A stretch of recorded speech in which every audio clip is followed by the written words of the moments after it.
Are you sitting on a piece of land that you're just like, man, what can I do with this? And you want to unlock some more value out of it?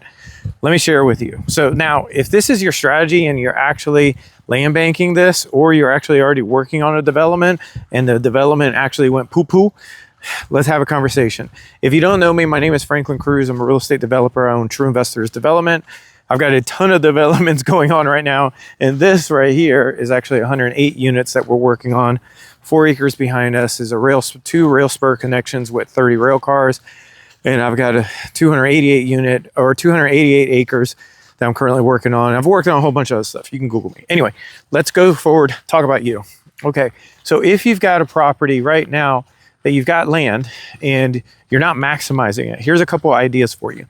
Number one, if it's just kind of sitting there and you don't really know what to do with it, you can get it possibly rezoned. You got to talk to your building department and see if you can rezone it to something that's going to lower your tax burden. That's kind of the main goal, is you want to lower that tax burden, because if it's just sitting there, why? Or that's fine. If you want to land bank it, that means that you just want to sit on it and increase the value. The only thing is, have you finished any kind of studies on the property at all to see if it's even buildable or what part of the property is buildable? I probably see about 9 out of 10 land sellers that call me actually have no idea if their property is buildable at all. They have no clue. And so what happens is they didn't do any of the studies. They didn't do, wetland delineation study, ESA 1, ESA 2, that's environmental site assessment. They haven't done the topo boundary tree survey. They haven't done just like wetland delineation. They haven't done any soil testings, no conceptual plans. They haven't talked to any civil engineers, nothing at all. And then they want $1 million, but they don't even know it's buildable. If you really, really want to maximize your profitability on land, what I have seen is that you want to first get your due diligence finished and have a conversation possibly after. You want to see what's possible on the land first. What do I have, right? It's kind of like, hey, I've got all these baseball cards that I want to sell from 1960, but you haven't even looked at any of them to see if any of them is worth value, and you haven't done any research at all. You're just like, I got this thing. Does that make sense? Hopefully it does. And so that's actually what happens a lot of times, probably 10 times out of 10, I would say, not even 9 times out of 10. Like every single person I have conversations with when it deals with land, that's typically what happens. The other aspect of it that you want to see as well is you want to see possibly you could partner with your local municipalities, like your police department. So I just finished the Lakeland Police Department Civilian Academy. It was like 14 plus weeks long.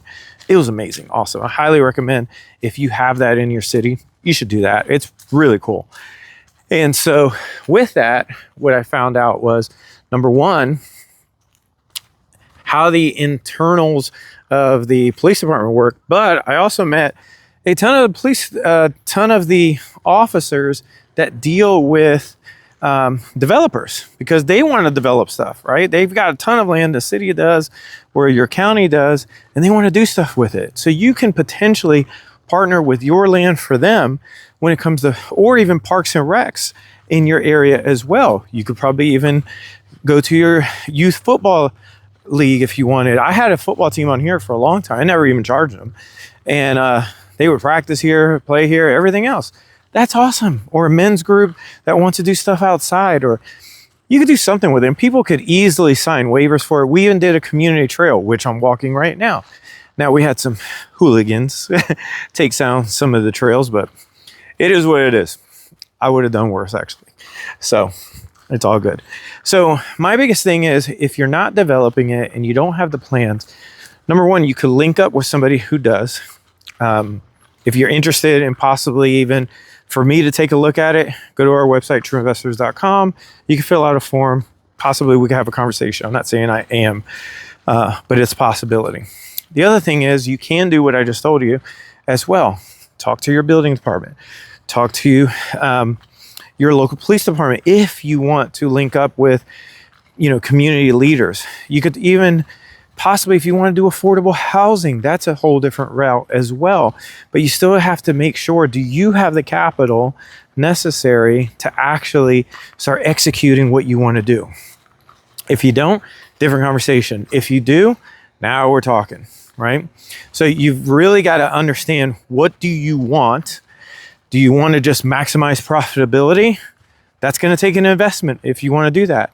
And if you're ready for it, fantastic. Or possibly you can sell it to an investor, still make a profit, or a developer, and move on. Land is very tricky.